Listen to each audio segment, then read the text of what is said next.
Though it has been days since Israel and Iran announced a ceasefire, there is still no sign of Iranian Supreme Leader Ayatollah Khamenei, triggering a discussion about his whereabouts in the embattled nation.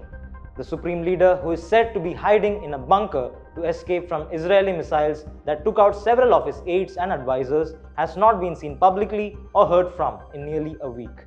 So much so that in his absence, a faction feud has reared its ugly head in Tehran, according to the New York Times. Iranians who witnessed a military campaign that decimated their nuclear facilities are demanding an answer about Khamenei, as some are worried that he could be dead. Mohsen Khalifeh, the editor-in-chief of the Iranian newspaper Khaneman, voiced his concern, stating that the Supreme Leader's absence has unnerved people who love him. People like him fear the possibility of the unthinkable. His absence has also triggered speculation on whether Khamenei was in the loop when the ceasefire agreement with Israel was carried out at the behest of US President Donald Trump and the Emir of Qatar.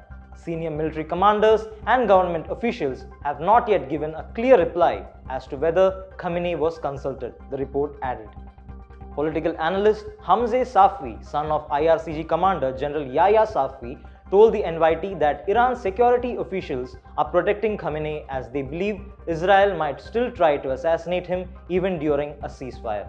There is a pragmatic view taking hold for managing the country out of this crisis, he said, adding that Khamenei was taking key decisions remotely.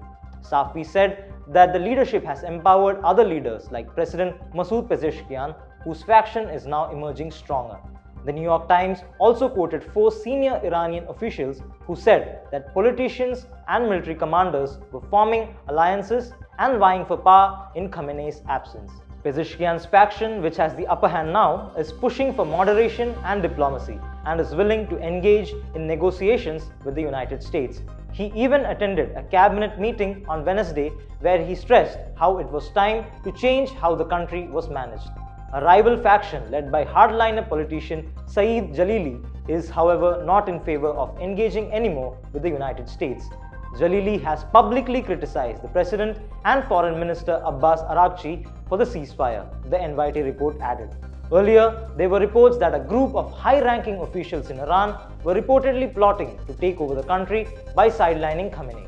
The plan is to form a leadership committee which could take the reins of the country and negotiate a deal with the United States to stop the Israeli attacks, the report added. The committee could consider former President Hassan Rouhani, a former diplomat and Iran's 7th president who served the country from 2013 to 2021.